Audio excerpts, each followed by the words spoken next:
коебуз. Кыздар эгер көрө албай калса, биз кайта записьти аларга жөнөтөбүз да. Аселже, сөз сизде. Саламатсыңарбы? Абдан кубанычтамын. Ошол кыздар чогулуп алып, атайын ушул кыргыз киносуна дагы кызыгып, режиссерлору тууралуу дагы билейин деп атканына. Биринчиден, негизи эле ушул кыргыз киносундагы мындай режиссерлор тууралуу айтканда, мындай кандай десем, ушул акыркы жылдары режиссер айымдар көбөйдү деп айтсам болот да. Акыркы жылдары ошо режиссер айымдардын саны дагы, сапаты дагы, тарткан тасмалары дагы мыкты деңгээлде болуп атат. Негизи эле ошол кыскача эгерде айтып кетсем, бул ошол неме кыргыз киносу жөнүндө дагы кыскача айтып кеткенде, бул 41-жылы 17-ноябрда түптөлгөн деп айтылат да.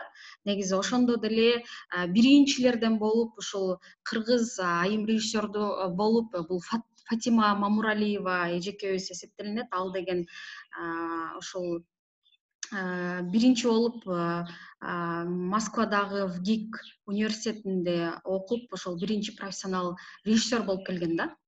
Анткени ушул негизи ал жылдары бул дагы бир кандайдыр бир кызыктуу көрүнүш болсо керек деп ойлойм да. Биринчи режиссер келип, анан бирок даректүү тасмаларды тартып баштаган. Ошо даректүү тасмаларды тартып, даректүү тасмалардан өзүнүн совет хроникасы, ошол тууралуу кинолорду тартып, андан кийин ошол дубляж жаатында иштеген. Бул дубляжда болсо атайын фильмдерди кыргыз тилине которуп, ошол дубляждын режиссеру болгон да. Чынында эле тилекке каршы бул эжекебиздин, Фатима Мамуралиева эжекебиздин тасмалары сакталып калган эмес. Жок, архивден таппай койгонбуз. Анткени биз жыл сайын ошол форум өткөрөбүз. Форум өткөргөндө ошол биздин улуу инсандарыбыз, ошол айымдардын фильмдерин көрсөтөлү дегенде көрсөтө албай калганбыз.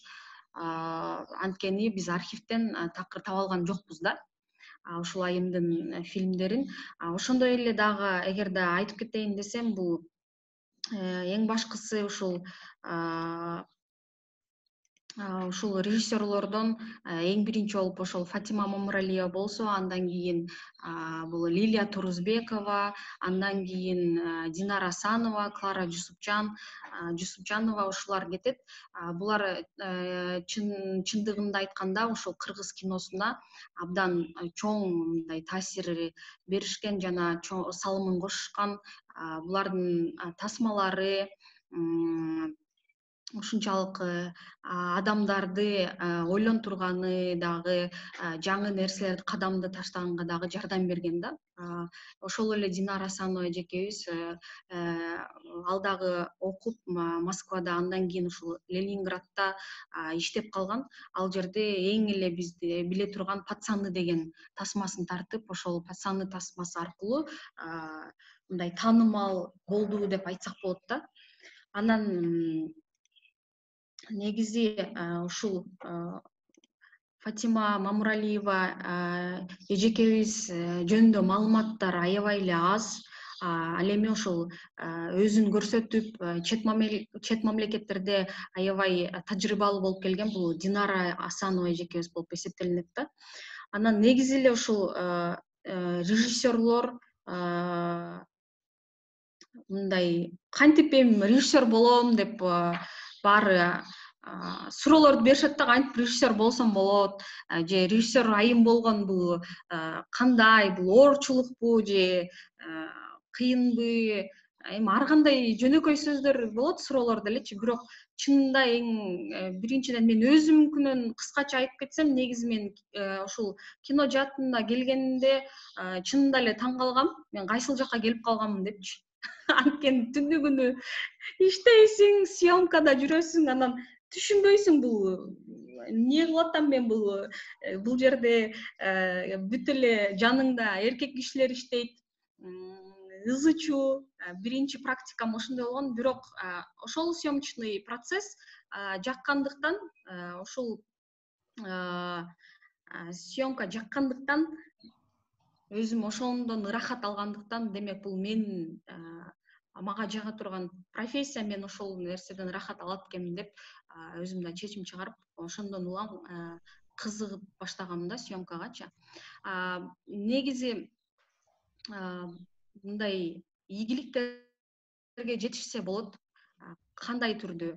Эң башкысы бул режиссерлор өздөрү, ошо режиссер айымдар кыздардан көп нерсе мындай, кандай десем, талап кылынат да. Анткени сенин өзүңдүн орусча айтканда мындай характериң, мүнөзүң дагы болуш керек. Анткени өзүңдүн мүнөзүңө бекем болсоң, ошондо гана бир нерсеге жетишсең болот.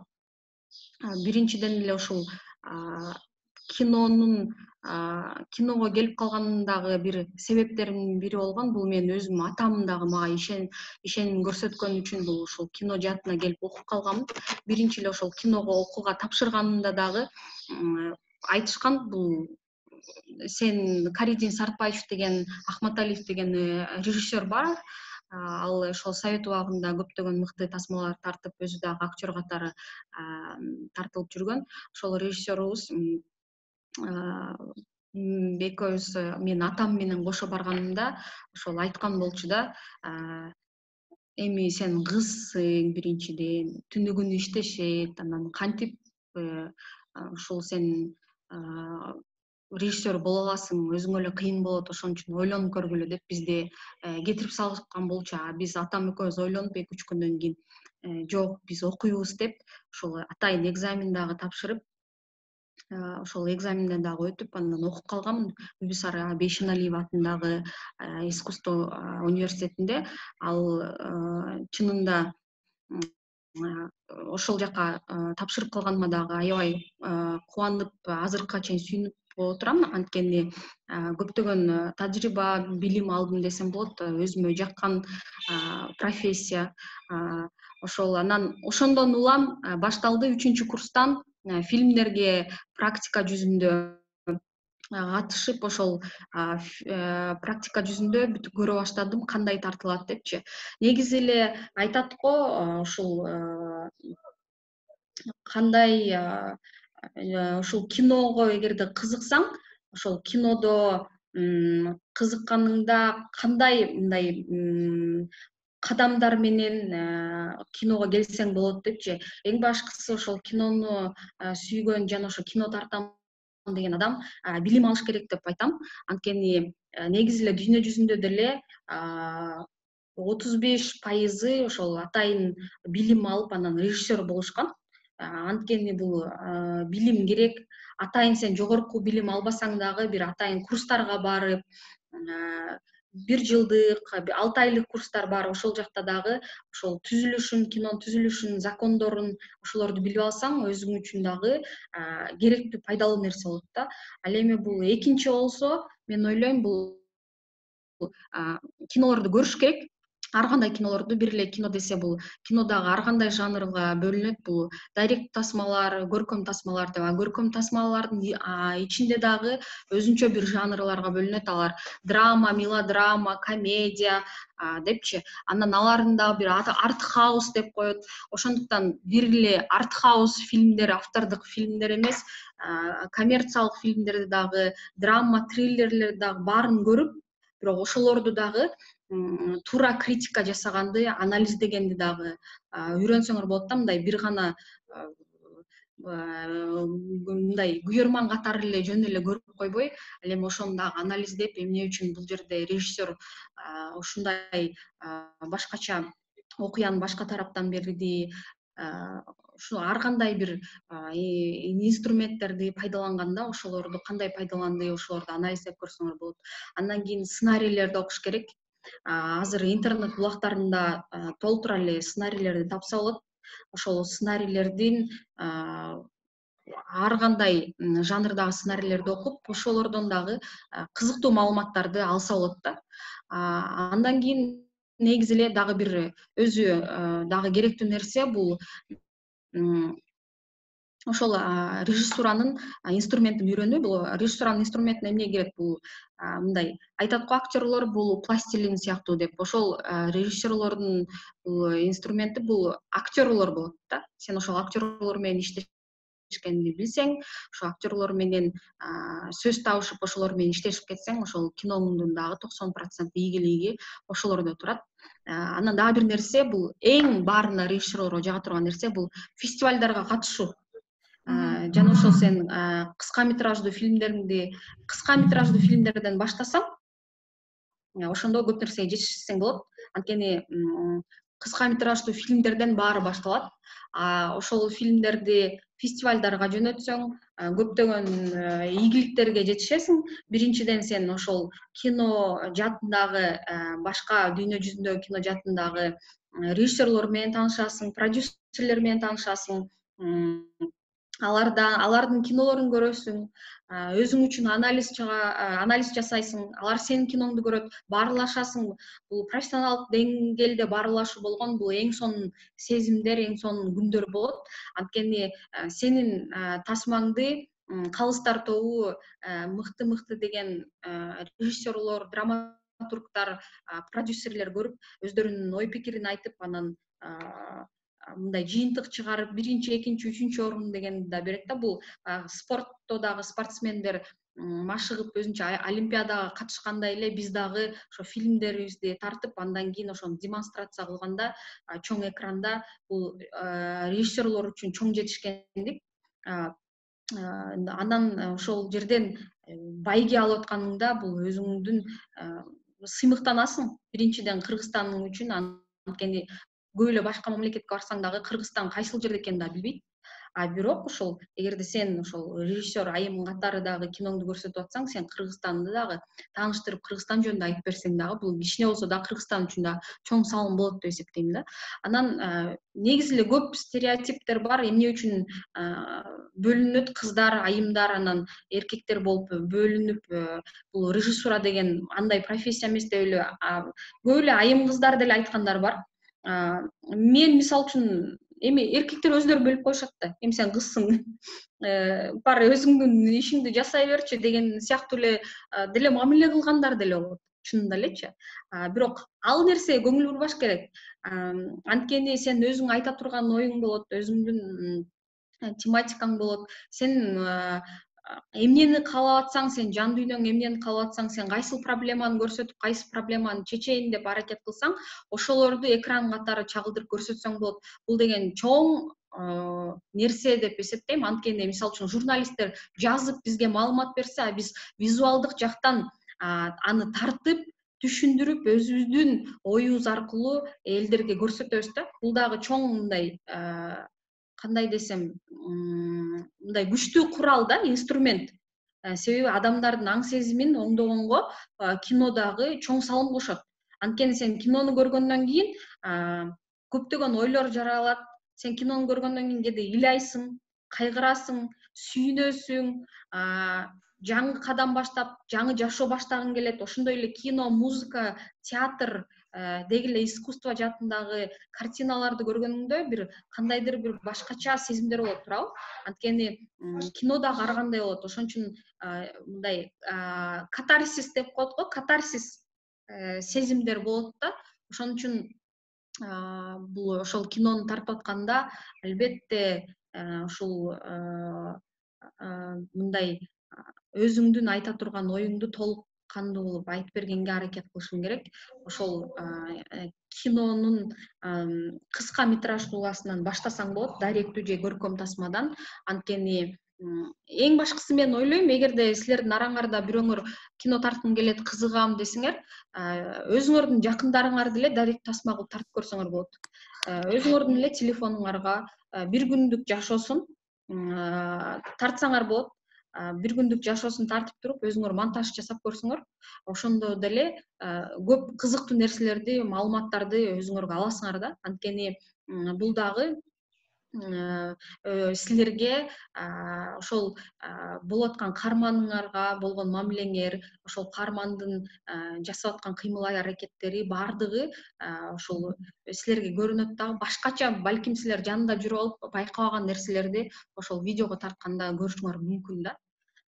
Ошон үчүн мен ойлойм, кыздар албетте жаш режиссер, айымдар, режиссерлор көбөйүш керек деп ойлойм да. Биздин саныбыз көбөйүшүбүз керек, сапатыбыз дегендей көбүрөөк кино тартышыбыз керек да. Чоң рахмат Аселже, абдан кызыктуу. Эгер кыздар билбесе, мен дагы өзүм Манас университетинде ошо именно радио телевидение кино бөлүмүн бүткөм.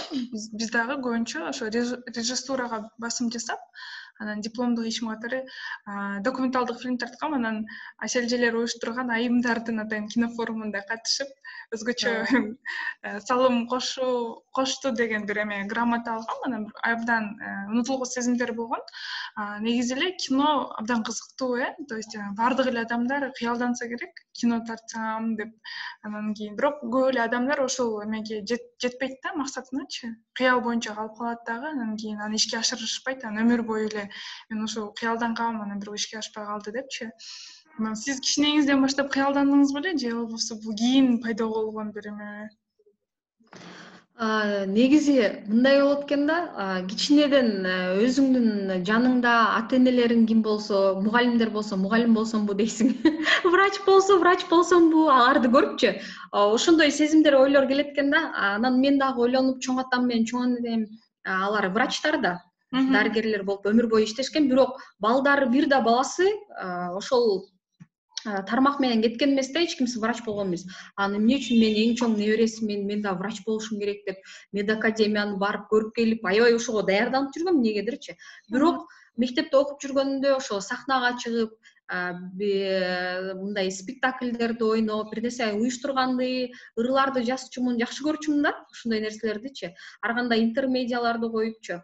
Журналист болом деп ойлойт элем. Негизи мындай режиссура дегенде анча деле жакшы маалымат албай билбейт экенбиз да.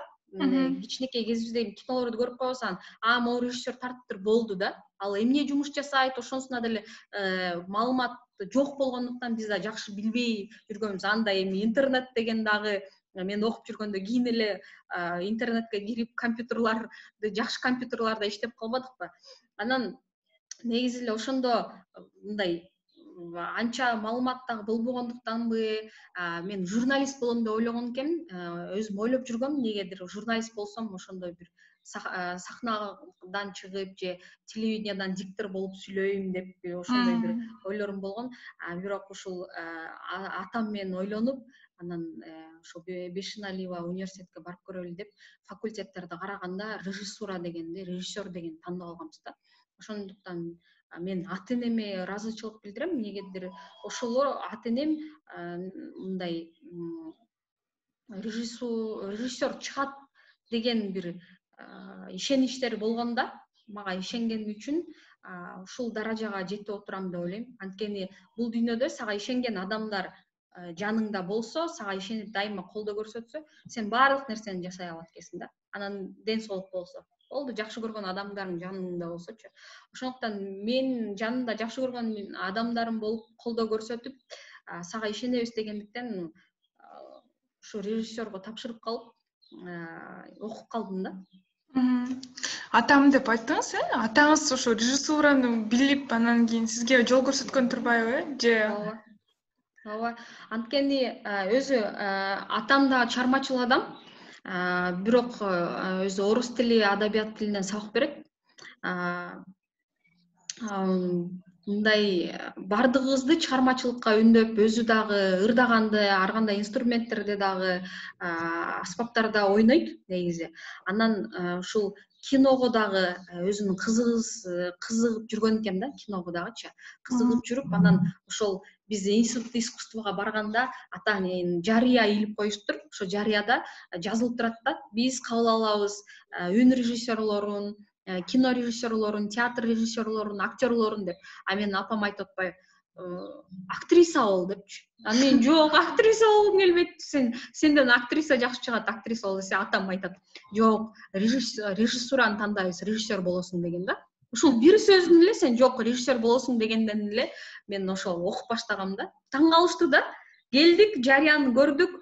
Жок режиссер болосуң дедим, макул дедим, режиссерге окуп калдым да. Анан туура тандоо болду да. Мен ойлойм мындай аз болот депчи, анткени көбүнчө эле аталары, апалары каршы болот режиссерге окугандарга. Сен өмүр бою там турмушка чыкпай каласың, бала төрөбөй жүрө бересиңби, талаалап жүрөсүңбү деген бизде ошондой стереотиптер, немелер азыркыга чейин бар да. Ошол өкүнүчтүү да. Анан кыздарды дагы режиссер катары көрбөйт, эмне кыласың деген сөздөр бар. Бирок мен ата-энем андай сөздөрдү айтышкан эмес, мага ишенишкен да, ишеним көрсөтүшкөн. Ошентип эле келип калгам. Андан кийин ошол Темир Бирназаровдун белгисиз маршрутта тасмасы тартылаптыр деп мени ошол белгисиз маршрут тасмага ассистенттин режиссер катары чакырып калды. Ошол ал жерде иштеп, актерлор менен иштешип, канчалаган эң мыкты деген эл артисттери менен иштешип, алар менен иштешкен дагы мен үчүн чоң сыймык болду. Темир Бирназаровдон да көп нерсени үйрөндүм.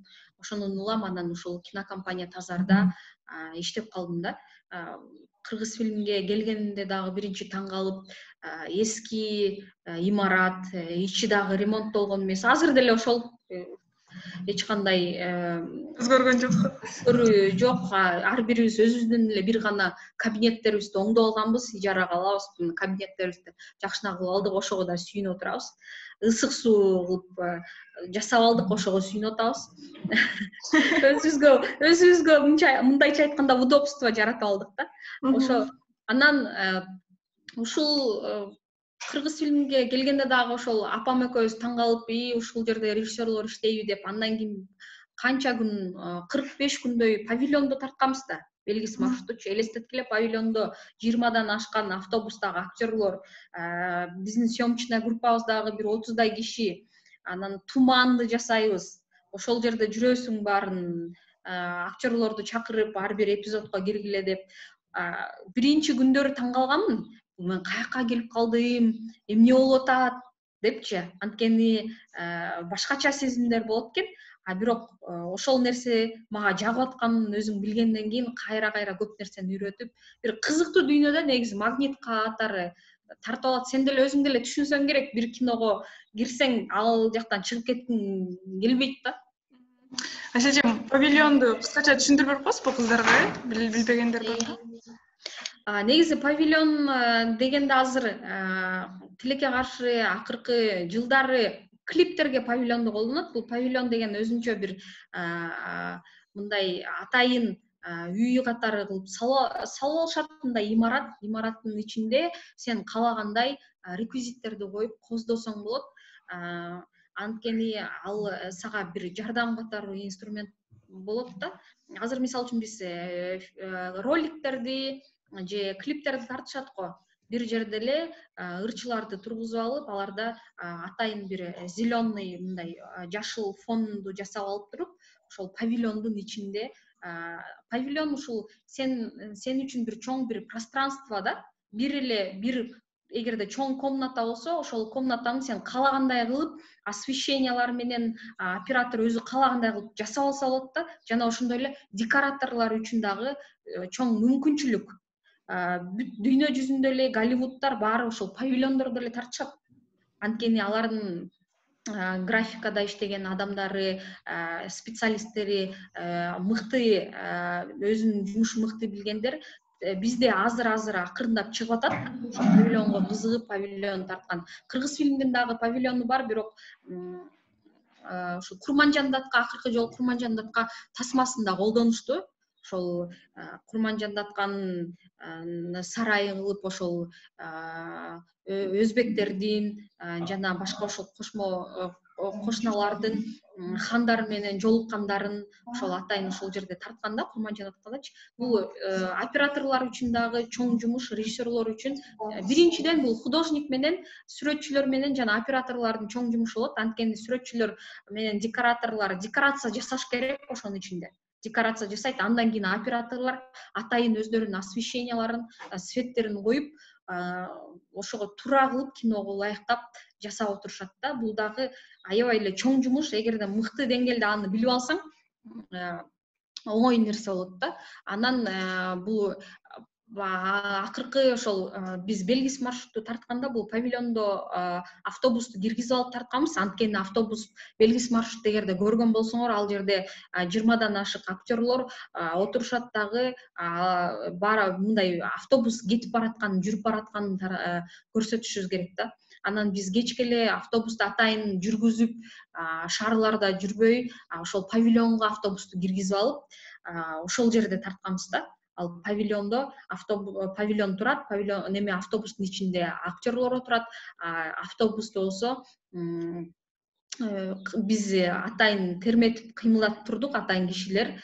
Ошол автобус жүрүп бараткандай кылып актерлор дагы өздөрү ойной берет да. Бул дагы ошол актерлордун дагы мастерствосуна кирет, анткени алар ошол кайсыл жерде, кайсыл убакытта болуп аткан нерсесин өздөрүнүн оюну катары дагы көрсөтүш керек да. Ошол белгисиз маршрут дагы чоң мага тажрыйба берди. Анткени биринчиден ошол репетиция убагы кандай өткөнүн көрүп калдым, оператор менен кандай иштешкенди, негизи эле ошол кино жаатындагы специалисттер кандай иштешет, ошолордун баарын көрдүм да. Ошо.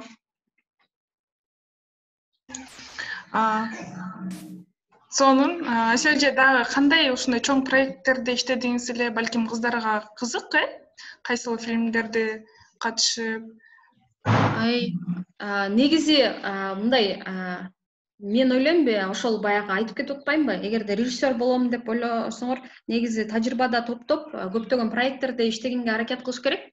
Анткени чоң проекттерде иштегенде сен неважно ким болуп иштейсиң, режиссердун ассистенти болосуңбу, костюмер болосуңбу, грим болуп иштейсиңби, сүрөтчүнүн жардамчысы болосуңбу, ошол бир жумушту аткарып, ошол кинодо съемочный процессте болсоң, ошол дагы сага чоң пайда алып келет да. Анткени сен ошол жерде болуп аткан процесстин баарын көрөсүң, режиссер кантип актер менен иштеп атканын көрөсүң, оператор кандай свет менен иштеп атканын, кандай ракурстарды алып атканын көрөсүң. Бул дагы чоң жетишкендик. Анткени ар бир кинодон сен бир өзүңө керектүү, пайдалуу нерселерди аласың. Ошондой эле керек эмес нерселерди дагы, демек каталарды да көрүп, демек мен кийинки өзүм тарта турган тасмамда дагы мындай катачылыктар кетирбешим керек деп аракет кыласың да. Мына ушундай нерселер дагы болот. Ошондуктан мен көптөгөн эле проекттерде иштедим, көбүнчөсү эле ошол Темир Бирназаровдун баардыгы эле тартылган толук метраждуу фильмдеринде экинчи режиссер болуп, директор болуп иштегенмин. Ошол акыркы эле ошол Түнкү Кырсык деген тасмасы ошол кыргыз киносунун тарыхында биринчи жолу А-класс фестивалында гран-приге ээ болду. Ошол тасмада мен экинчи режиссер болуп эмгектенгенмин. Бул кыргыз фильм киностудиясы аркылуу тартылганда. Ошол жерде дагы мындай тажрыйбаң дагы болсо, кийинки тасмаларда иштегенге дагы оңой болот. Ошол эле мына акыркы мына былтыр дагы Дастан Жапар уулу менен Бакыт Мукул дагы тартышты, акыркы көч деген тасмада. Ал жерде дагы ошол экинчи режиссер болуп иштеп бердим да. Бул дагы мен үчүн эми сен режиссер болуп калдым, болду, иштебейм деген дагы ойлор болбош керек. Анткени эмне үчүн, эгерде сен жактырган, сен жакшы, мыкты нерселерди үйрөнөйүн десең, ошол мыкты инсандан, режиссердон үйрөнүш үчүн анын проектисине, фильмине иштесең болот да.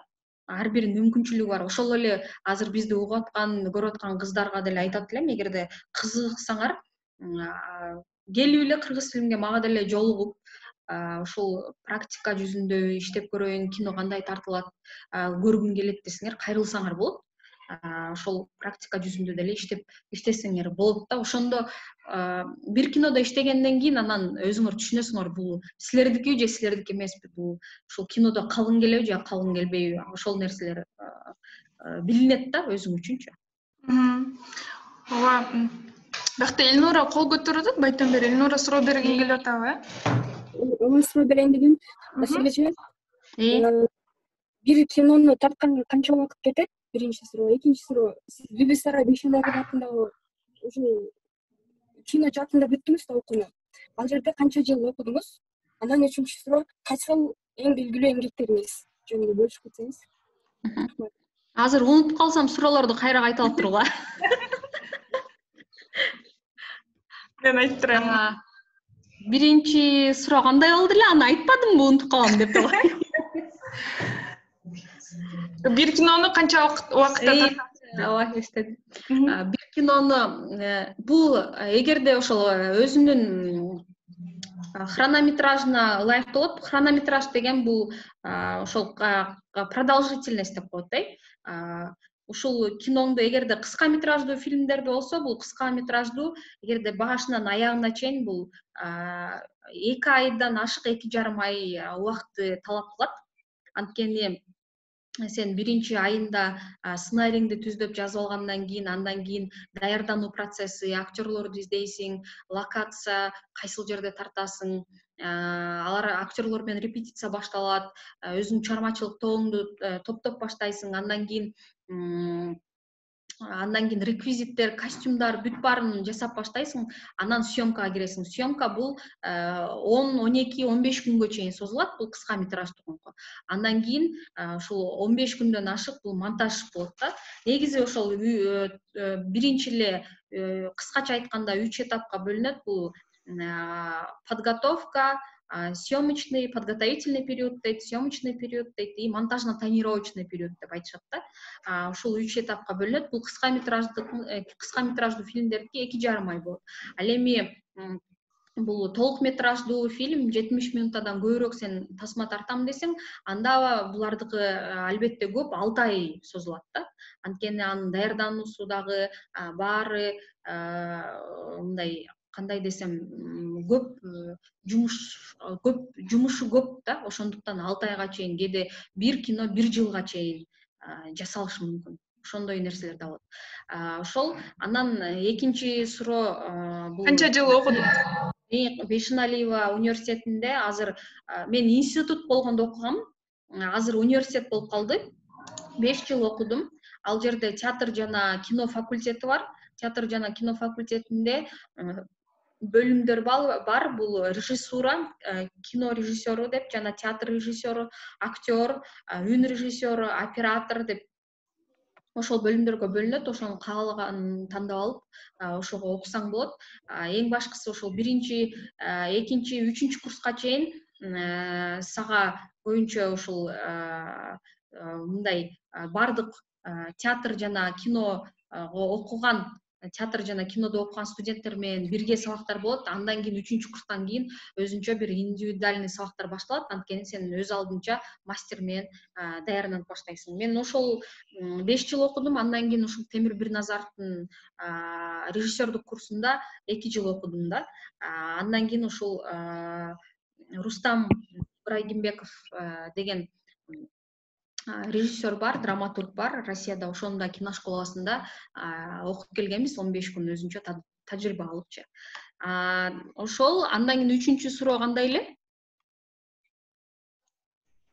Өзүңүздүн жараткан ийгиликтериңиз, кайсыл кинолорду жараткан ийгиликтер. Мен тарткан, негизи мен даректүү тасмаларга кызыгып, ушул даректүү тасмаларды тартканмын. Эң башкысы эле биринчи киномду тартканда бул аборт темасына каршы даректүү тасма тарткан. Бул Өмүр бешиги деп аталат. Ошол эле YouTube'га бүгүн кирип деле көрсөңүздөр болот. YouTube'да бар. Өмүр бешиги Асель Жураева деп жазсаңыздар чыгат.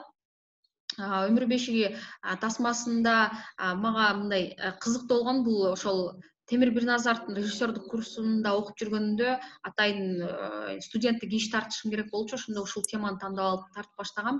2 эгиз бала жөнүндө. Ошол 2 эгиз бала аркылуу ушул балалуу болуу кандай бакыт деген нерсени айтайын дегем. Ошол кинону тарткандан кийин мен ийгиликке жетишем деп ойлогон эмесмин. Анткени сен кино тартып атканыңда бир фестивалдардан жеңем же бир нерсе ушундай бир чоң ийгилик болот деп эч качан ойлобойсуң. Бирок тасмаң жакшы болду деп мен өзүм агайым Темир Бирназаровго ишенгендиктен башка фестивалдарга жөнөтүп баштагам. Жөнөткөндө эле чынында эле фестивалдардын баарына эле өтүп баштады.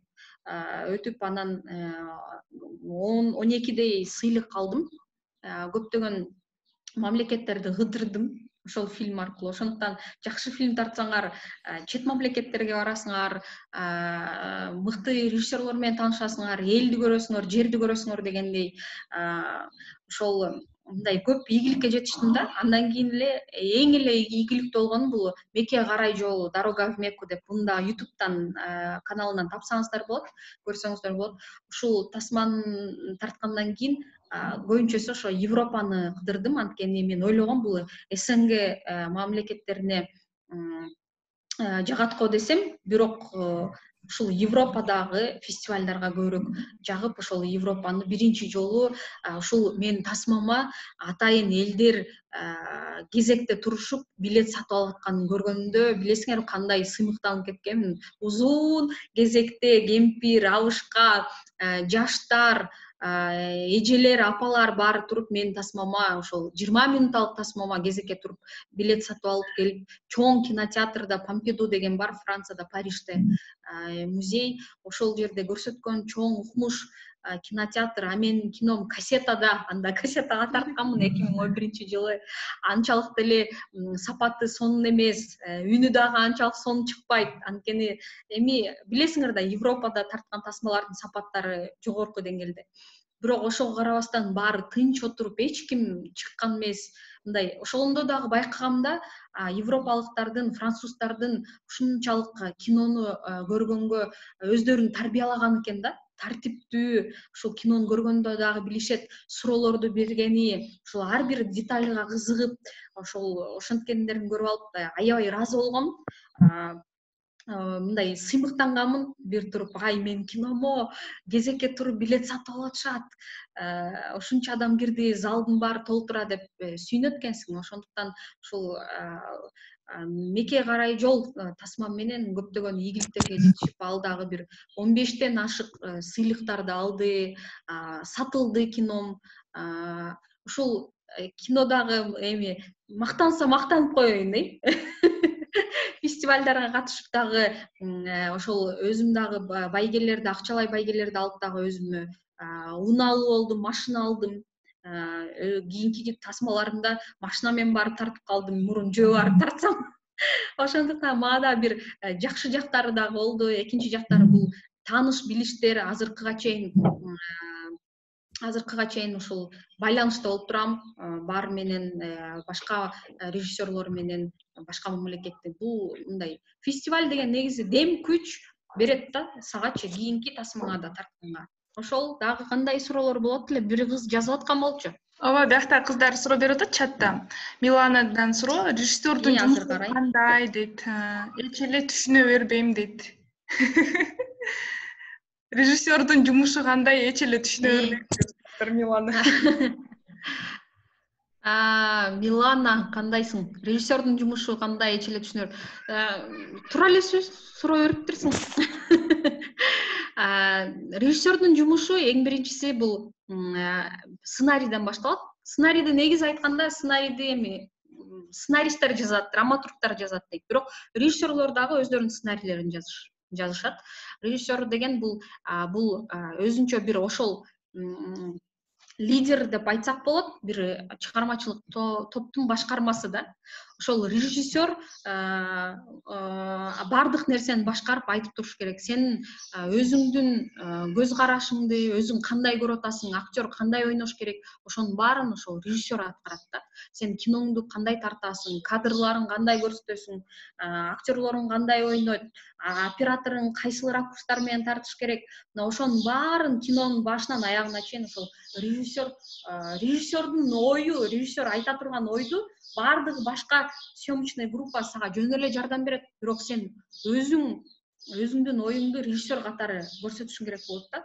Бул бир кандай десем, бул, например, пластилин болот да, пластилинди алып сен ар кандай жасайсың да, бир өзүң пластилинден алып бир топту жасайм деп аракет кылышың мүмкүн, же бир дагы бир оюнчуктарды бир нерселер жасайм дегенде сен ошол өзүң жасап атпайсыңбы, ошол пластилинден баарын топтоп отурасың да, ошол кинодо деле сен ошол актерлоруңду баарын жардамчыларды чогултуп алып, пластилиндей баарын топтоп туруп, анан ошондон бир чоң кино жаратасың да. Эми түшүнүрө алдымбы билбейм. Режиссер дегенде эле негизи келип эле башкарып отуруп эле ошо менен бүтүп калбайт. Бул өзүнчө бир чыгармачыл процесс. Ошол режиссер сценарийден баштап, андан кийин тартылуу процесс, андан монтажга чейин, ошол фильмдин аягына чейин чыгарганга ошол өзү жоопкерчиликтүү иш да өзүчө. Менимче Милана режиссердук кесипти түшүнүш үчүн сиздерге практикага барыш керек да, мындай көзү менен. Ооба, азыр монтип айтып бергенде сөз менен айтыш кыйын экен негизичи. Аны мындай көрсөтүш керек, практика жүзүндө көрсөткөндө балким. Ооба. Балким эгер Асель эжелерде проект болуп калса, бар да, стажер болупчу. Ооба, сөзсүз. Асель эже кино тартып жатып күлкүлүү же кызыктуу нерселер болду эле болсо айтып бере аласызбы дейт. Эми күлкүлүү нерселер болот көп эле. Кээде сонун кадрды тартып атканда тартылбай калат. Камераны включать этпей коет, оператор унутуп калат.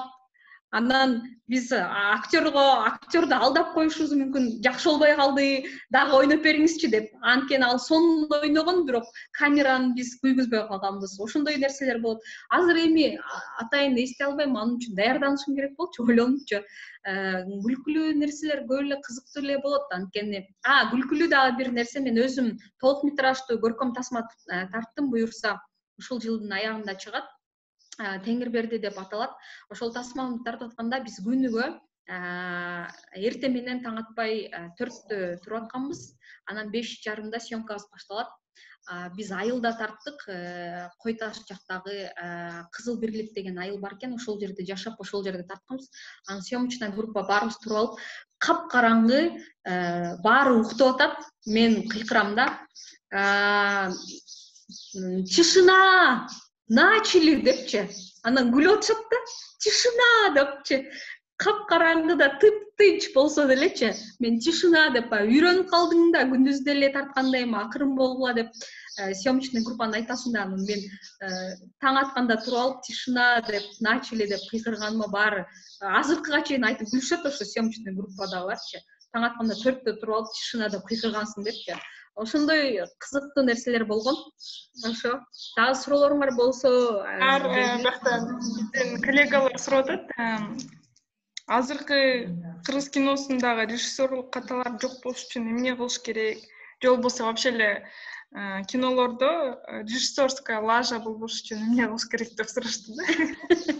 Режиссерская лажа болбош үчүн. Негизи эле мындай, кандай десем, ал ошол режиссердун өзүнөн дагы болот го дейм. Анткени сен тандаган темадан улам, сен ошол көрсөткөн көркөмдүгү жагынан көрсөтүп аракет кыласың да. Анан бул финансылык каражат дагы бул дагы көп нерсени мындай билдирет экен да. Анткени мен өзүм мына кинону тартканымда дагы каражатым аз эле болду, бирок көп нерсени башкача жасагың келсе, ага акча керек да. Анан ал акча менен көбүрөөк, өзүң акчаң болсо, көбүрөөк мүмкүнчүлүк менен көп нерсени жасасаң болот экен да, негизичи. Бул нерсе дагы керектүү нерсе. Анан эгерде мындай лажалар, бир туура эмес нерселер болбосун десе, ал атайын ошол съемка учурунда ассистенттер бар, ошол нерселерди карап турганы. Мисалы үчүн костюмерлер ошол костюм жагынан бир туура эмес кемчиликтери бир нерсени кетирбеш үчүн ар бир кадрдан кийин сүрөткө тартып туруш керек. Реквизит ар бир кадрдан кийин сүрөткө тартылат, реквизиттерди. Ошол ар бир ошол иштеп аткан чыгармачылык топтогу адамдар өздөрүнүн немесин, жумушун так аткарыш керек да. Ошондо гана так аткарса эле эч кандай мындай лажа, жаман нерселер болбойт. Эгерде ошолор бир туура эмес нерсени кетирип койсо, бир нерсе болуп калышы мүмкүн да. Анткени бул бир гана режиссердон эле талап кылбаш керек. Анткени бул команданын жумушу да. бүткүл ошол канча киши иштесе ошол команданын жумушу болот. Бирок баары бир чоң эле жоопкерчилик, кино жаман болсо режиссер жаман болот да. Туурабы? Ошондуктан чоң жоопкерчилик бул режиссердо турат. Туура эмес, ошонун баарын байкап турганга режиссер карап туруш керек да. Анан эми билбейм, менин киномдон лажа бир нерсе тапсаңар айтасыңар да. Бирок көбүнчөсү эле монтажда билинет. Монтажда көрүп ошол монтажда бир азыр оңдосоң болот, кээ бирки нерселер кайра тартып келсең болот. Анан кээде калтырып коюшат. Ошондой да. Сонун бакта Жанара кол көтөрүп атат. Жанара суроо бересиңби? Асель эже, саламатсызбы? Саламатсыңбы? Эгер сиз режиссер болбосоңуз, өзүңүздү кайсы кесиптин ээси катары элестетмекчисиз? Режиссер болбосомбу? Ал жөнүндө ойлонбоптурмун да. Башка кесиптин ээси катары өзүм билбейм. Элестете албайм го. Жана журналистика деп атпадыңыз беле? Балким журналистика бир нерселерди жазат элем, же ким билет жазуучу болуп кете билем деп койбоймбу.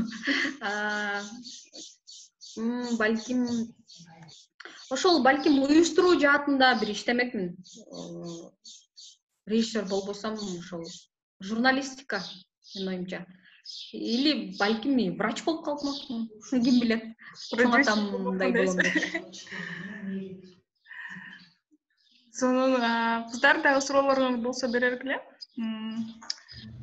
Мен унутуп калган турбаймынбы? Презентациям бар эле эми болду. Презентацияңызды башында көрүш керек болчу. Азыр эстеп атпаймынбы анычы? Эми кечирип койгула, эми мен презентация жасадым эле, бүгүн эртең менен келип алып карайсыңар, унутуп калган. Биз режиссерлор Zoom менен иштебесек, билбейт экенбиз. Айдай, суроо бересиңби? Ооба, Асель эже, сиз айттыңыз го, мындай ошо кыска метраждуу киного эле бир канча бир көп убакыт талап кылат депчи. Ал эми мындай Кыргызстанда тартылган эле сериалдардан алсак, мисалы Акшола Кыргызстанда сериалдардан ошо канча убакыт талап кылышы мүмкүн? Алар тартылып атканда үйлөрүнө барбай кечке кинодо эле жүрө береби күн түнү? Негизи эгерде Бишкек шаарында тартылып, ошол Акшоланы дагы мен билишимче РСЖ менен мен жакшы эле сүйлөшөм, ошо РСЖ менен сүйлөшкөнүмдө бир ай убакыт кеткен да, бир айдай тартышкан. Андан кийин монтажындагы бир ай жасады, подготовкасы бир 15 күндөйбү, 20 күндөй болгон, мен билишимчечи. Анан ал негизи 12 саат деп коет да, бир атайын киностудиянын чыгарган бир положениясы бар да, кинодо канча саатка чейин иштесе болот дегенчи. Ошон үчүн бул ненормированный рабочий день деп коет. Туура айтасың, кээде түнүгүн деле тартып калышыбыз мүмкүн. Анткени биз келишимди түзүп атканда бизге атайын бир пункт бар, ошол жерде жазып коет ненормированный рабочий день депчи. Анан сен билесиң, каалаган убакта сага чалып, келе кал съемка десе бара каласың да. Анан кинодо кээде сен командировкалап башка жака кетсең, анда ошол съемочный группа менен жашайсың, бирок сөзсүз сага эс алганга убакыт болот. Албетте 8-9 саат уктабайсың, 5 саат, 6 саат уктайсың. Ошондуктан ал ошол кинонун өзүнүн процессине ылайыктуу болот да. Кандай жанрда кино тартканыңа ылайыктуу, ошол сен атайын календарный план түзүп аласың, ошого жараштуу өзүң иш алып бара бересиң да. Бирок силер мындай билишиңер керек, командировкалап кетишиңер мүмкүн, түнүгүн иштешиңер мүмкүн, кээде күндүзү балким съемка болбой, күндүзү силер даярданмасыңар, кечинде съемка болуп калышы мүмкүн. Ошон үчүн ар кандай ситуация болот, ошого даяр болуш керек да. Ооба, биз университетти аяктап атканда, баарыбыз дипломдук ишибизди тартып атканда, биздин группалаштарыбыз региондорго барып тартышкан. Эгер өздөрү ошол аймактан болсо, биякта шаарда жашагандар шаардан тарткан, бирок абдан кызыктуу болгон да, мисалы там ошо съемочный команда менен жашап, бирге тамактанып, бирге тамактанып, бул өзүнчө бир сонун процесс. Анткени сен ошол жакта биринчиден адамдар өзүң менен иштеп аткан кишилерди дагы танып баштайсың башка жагынан, туурабы? Анан ошол процессти кийин бүткөндөн кийин сагынасың аябайчы. сагынып сонун күндөр болгон депчи. Анткени бул дагы бир сонун көз ирмемдер да. Сен ошол жерде дагы көп нерсени үйрөнөсүң, урушасың, талашасың, тарынасың, бирок ошонун баары сен үчүн эле пайдалуу нерселер да. Бири-бириңден көп нерсени үйрөнөсүң да. Бизде демек Аселже кандайдыр бир айымдарга тоскоолдук жок режиссерлук багытта. Бирок бар, биз өзүбүз кылабыз ал тоскоолдуктарды. Айтып кетейин, бул режиссерго окуп бүткөндөн кийин кыздар өзүнүн дипломдук ишин тартып эле ошол бойдон жок болуп кетишет. Тарткан кыздар ошол кино жаатында калам дегендер аз. Анткени биринчиден эмне себеп? Кинодо иштеп оокат кыла албайсың. Акча табышың керек. Азыркы 21-кылымда каражатың жок болсо жашоо кыйыныраак. Ошондуктан проекттер дагы ар бир ай сайын проекттер болбойт. Бир жылда бир чоң проектке иштесең, ал жерден деле анчалык чоң акча таппайсың дегендей. Өзүңүн киноңду дагы 2 жылда күтүшүң мүмкүн, сага финансылык колдоо качан берет депчи. Ошондуктан бул биринчи нерселерден бири. Ошон үчүн көбүнчө кыздар мен билишимче ошол журналистика жагына кетип калышат, режиссурага окугандар. Анткени бул да бир кандайдыр бир мындай жакын немелери бар да, жазуу жагына кетишет да. Анан экинчи бул кыздар турмушка чыгышат, балалуу болушат, алардын күйөөлөрү макулдугун беришпейт. Ошол бойдон унутулуп калып калат да. Мына ушул эки факторлор бар.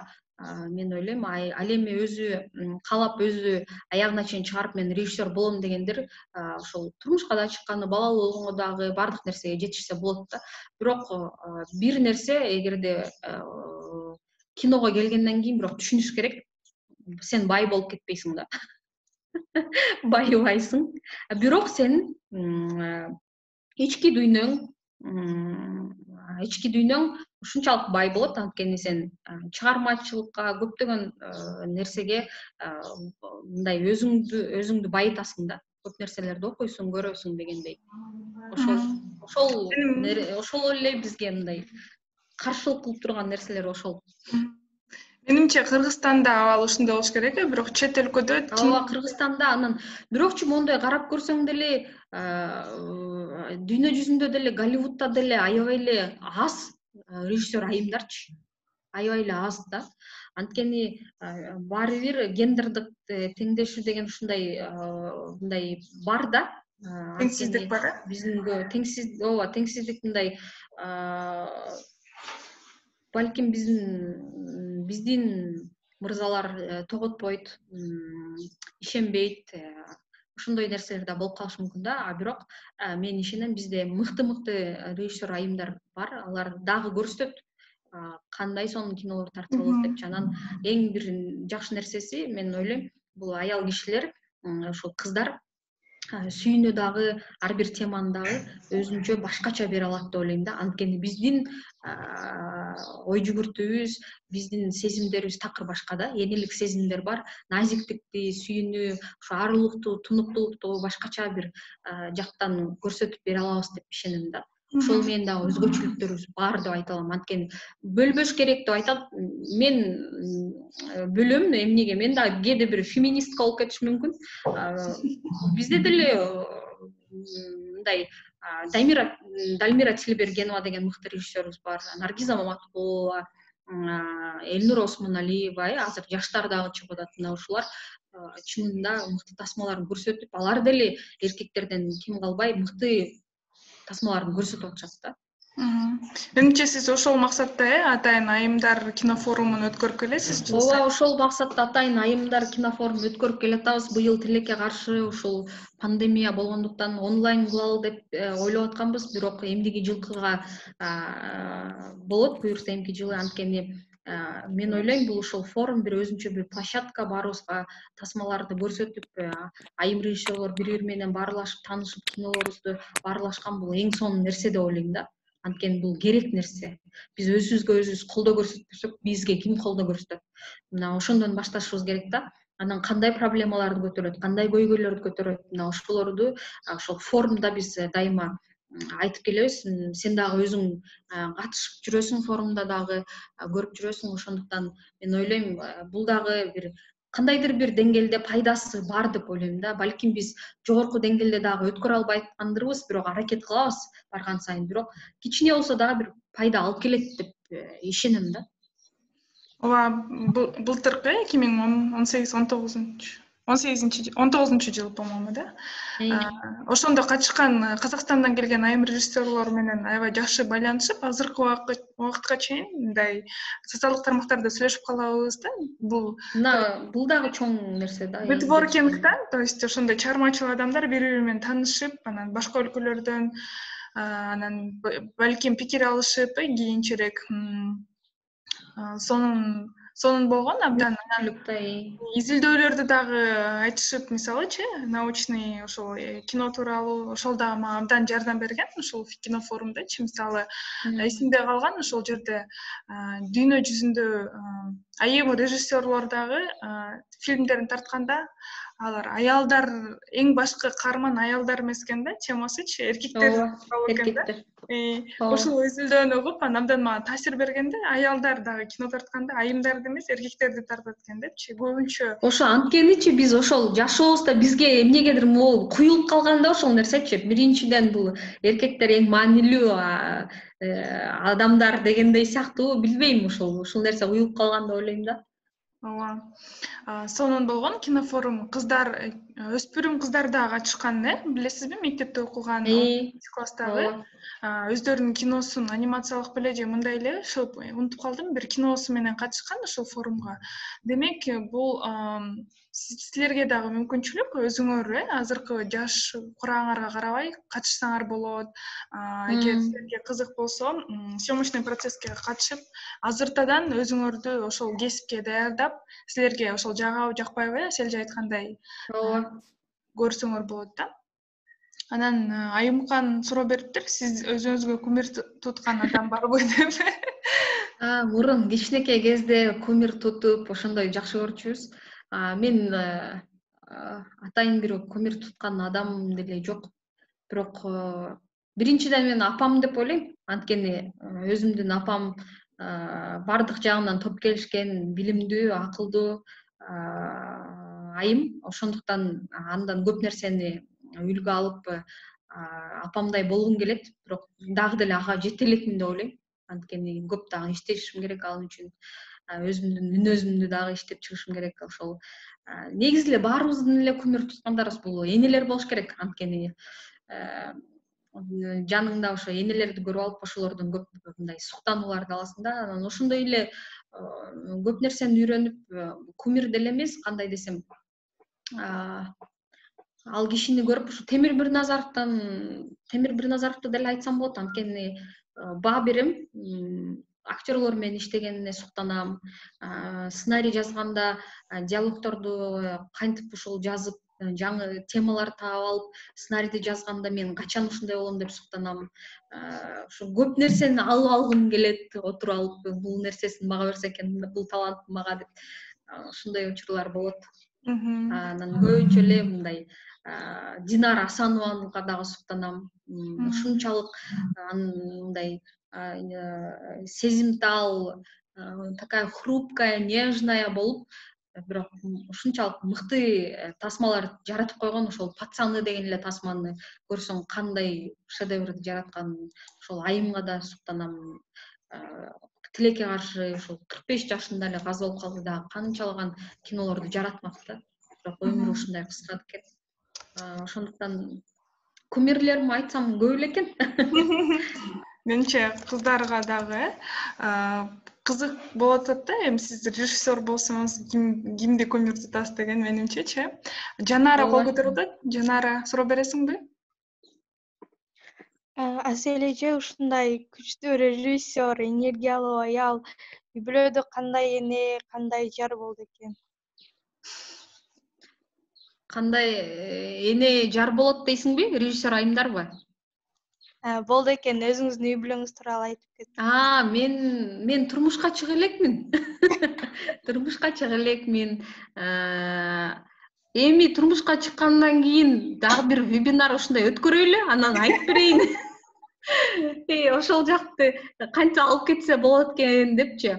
Мен билгендерден ошол режиссер айымдардан Элнур Осмоналиева 3 баласы бар, сценарий жазып атат, окуйт, бардык нерсеге жетишет.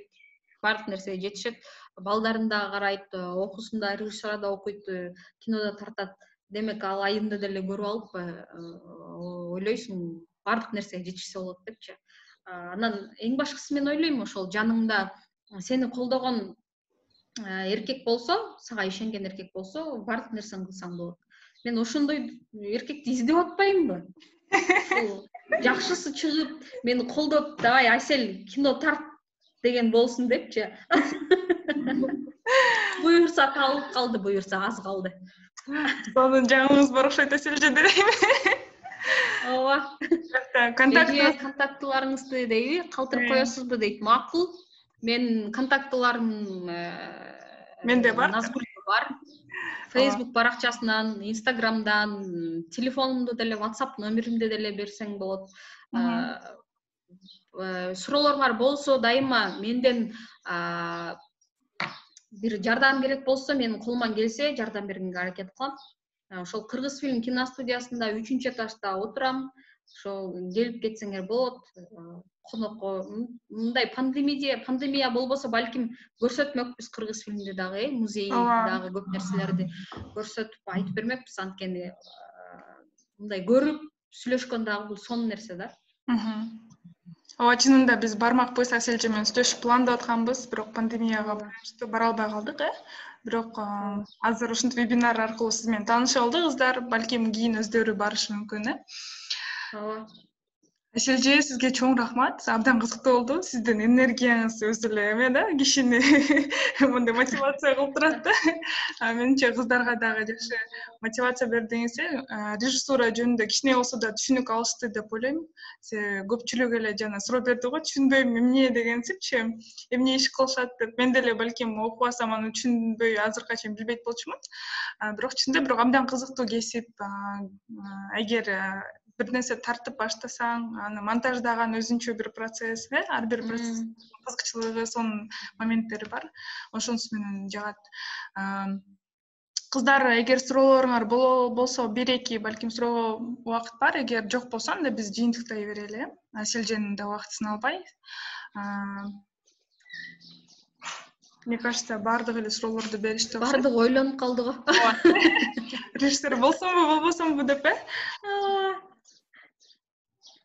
Кызыктуу эсте каларлык нерселерди айтып бериңиз дейт.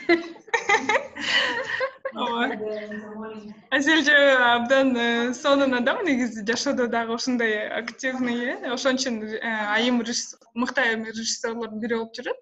Ошон үчүн көптөгөн эркектердин арасында иштеп, иш алып барып, аларды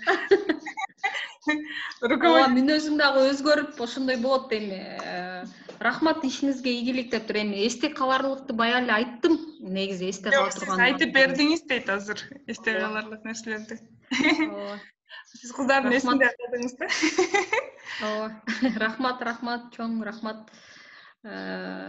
Силердин дагы ошо атайын угуп отурганыңарга, көңүл бурганыңарга, буюрса дагы мындай ушундай кино тууралуу дагы Назгул көп нерселерди өткөрсөңөр, мен да жардам бергенге аракет кылам. Ушундай иш-чараларды биргеликте өткөрүп туралы, биздин кыздарга мотивация берип туралы, анткени бул керектүү нерсе да. Мотивация берсең, ар бир адам бири мындай көп нерсени жасай алат да, ишке ашыра алат. Ошондуктан биздин кыргыз кыздары кыйын деп эсептейм, таланттуу деп. Ошон үчүн кыздар алга, мен силер мененмин. Ошондуктан өзүңөрдүн каалаган нерсеңерди жасагыла жана кайсыл профессияны тандасаңар туура тандаганга аракет кылгыла да. Бул эң чоң керектүү нерсе. Анткени сен сүйүктүү профессияң болуп жана ошол профессияң сага дагы каражат алып келсе, акча алып келсе, бул бакыт да өзүнчөчү. Ошондуктан мен ойлойм, баарыңар туура профессияны тандаганга аракет кылгыла да. Ооба, чоң рахмат Аселже. Бул Барыңар, аябай сонун немелерди жазып атасыңар. Ой, чоң рахмат, чоң рахмат. Азыр сүйүнүп мен бүгүнкү күнүм сүйүнүп эле өтөм жыргап. биз эме бүгүнкү эмени жыйынтыктап кыздар менен чогуу сүрөткө түшүп коелу деп айтайын дегем. Эгер кыздар мүмкүнчүлүгүңөр болсо. Мындайда сүрөткө түшкөн эмес элем, келгиле кыздар түшөлүм. Сулууланып карабайсыңарбы, силер үчүн кызыл помада койдум сул көрүнөйүн деп. Видеоңорду күгүзүп койсоңор, биз бүгүн Аселже менен сүрөткө чыгып алалы. Азыр ушундай Zoom аркылуу сүрөткө түшөбүз. Бизде кыздар көрдүм Жанара, Айдай дейт, Айымкан деген кыз пайда болду. Айдана деген. Малика дейт. Баары эле суп-суп кыздар го, чачтары узун. Сизге көрүнөт атабы видеосу? Мына көрүнүп Ооба. Ооба, бизде жаңы суп-сулуу кыздар. Так, азаматсыңар. Айзирек, Милана, силердикин көз койсуңарбы, чүрөк, келгиле. Жасанып атышат окшойт кыздар. Жасаш керек болчу. Айзат, Айчүрөк, Милана, давайте күгүзгүлө. Мен деле жасанып коеюнчу. Айдана, көрүнбөй атасың. Башка кыздар не видно, да, что-то? Милана, вот. Айзат, не вижу. Айзирек, не вижу. Айчүрөк, не вижу. Айзирек, Айчүрөк, давайте.